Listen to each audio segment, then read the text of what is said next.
use phase, or maybe responsible consumption, you're going to have a look at the recovery phase in terms of recycling or retrofitting. But that's entirely up to you, which phase and which SDGs you pick. But the idea is that you go very narrow, and I think there's somewhere in the brief I said the focus here is depth over breadth. So trying to yeah, that's in there. Yeah, because the idea is, as I said, is too unrealistic to think that one single sector or subsector will be enough to handle all the SDGs goals, you know. So this is to bring a bit of a realistic look into it. So yeah, you're absolutely right. Prefer in-depth analysis over trying to expand and not bring enough evidence. Evidence is key. Depth is key.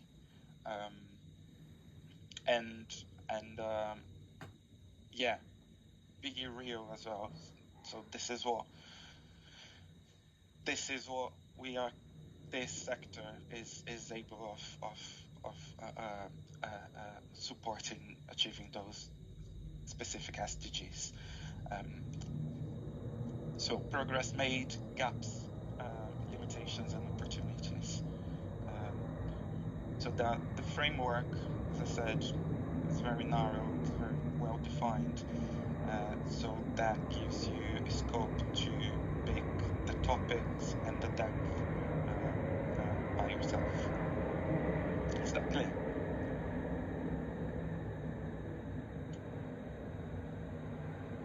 Yes, that's perfect. Thank you. Yeah. Yeah. So I suggest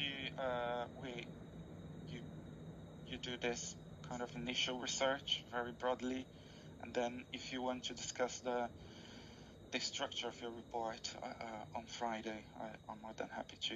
If you want to send a sketch of the report before, it's like basically the ideas, the headlines,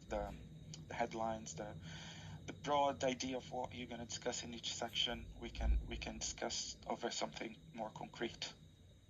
Yeah, that'd be perfect. I just looked at the brief just for this, and looking at rough structure before I start.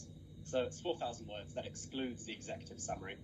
But then you still have 4,000 words including the introduction, conclusion, and the recommendations. How long do you want the recommendations and conclusion to be? Is then the question, like ballpark, or is it really, really flexible?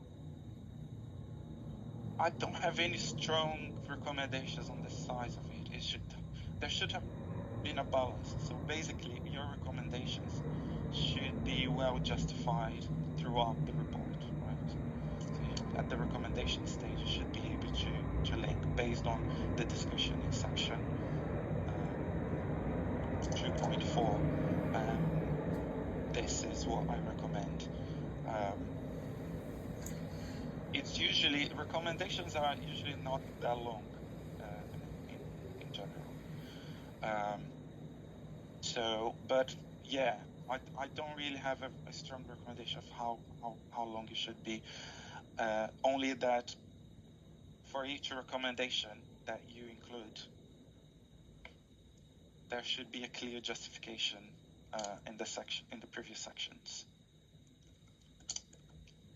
Meaning that in terms of recommendations, you're stating the problem, what is the problem, the evidence you can bring, how does that relate to the specific sector that you're assessing,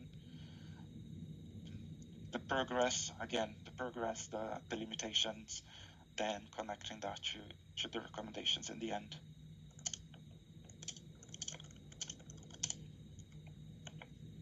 Okay. And yeah, don't forget the executive summary as well. People usually kind of make confusion between abstract and executive summary. So make sure you know the difference. So an abstract is really more associated with an essay, with a paper. and it shows really this is the scope, this is the method, this is the key findings. It's almost like an invitation for you to read the full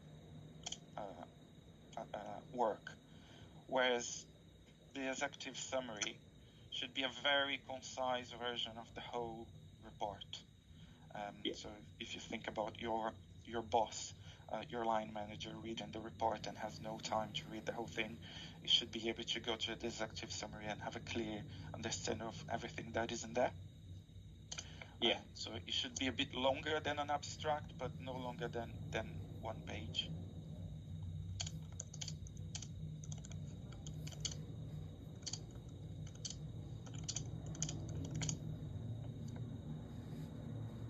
Okay, and looking at the brief again in terms of the word count and what it does and does not include. So, as I said, executive summary is excluded.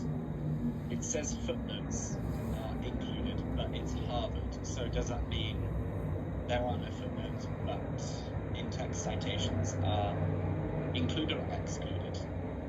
In-text citation would be included as well in the word count, as well as the citation itself, and if you put an extract from another source, that would be included.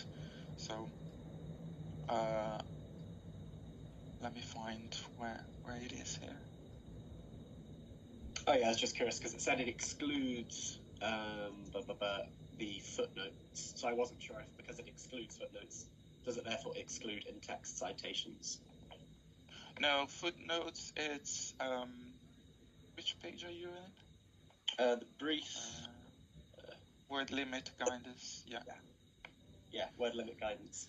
The word limit excludes executive summary, contents page, reference list, footnotes, and any supporting appendix material. So because footnotes is just a bracket, just an explanation of something very small, right? You should use it wisely as well. You don't try to bring main content to the footnote. Whereas in-text citations and direct citations, it's actually part of your narrative of your argument. So that would be included, but footnotes, no, footnote is not included, as I said. Okay, do you expect us to use footnotes? Because I don't think most of us did for the previous sustainability project last essay. Again, it's really up to you. If there is something like a concept or something that really needs an explanation, but is not entirely related to what you're discussing in that section, then footnotes are for this. But if you feel that you don't need to include footnotes, it's absolutely fine. Yeah. The purpose of footnotes is to give brief clarifications on specific things. So if you don't have anything to clarify on, it's absolutely fine. Okay.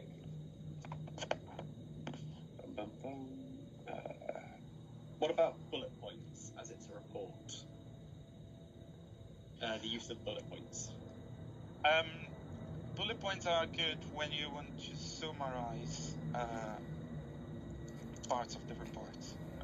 So, for instance, in your executive summary, it's absolutely fine to use them.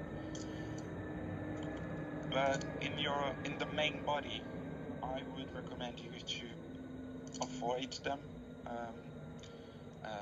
unless you want to try lists something. It's fine. But if you're using bullet points to kind of develop your main argument, I would rather you use full paragraphs, because I want to see your ability to articulate ideas, to articulate references, to articulate evidence, and present that in a clear argument, in a clear narrative. So I would avoid using bullet points in the main body. Yeah, that is perfect. Okay.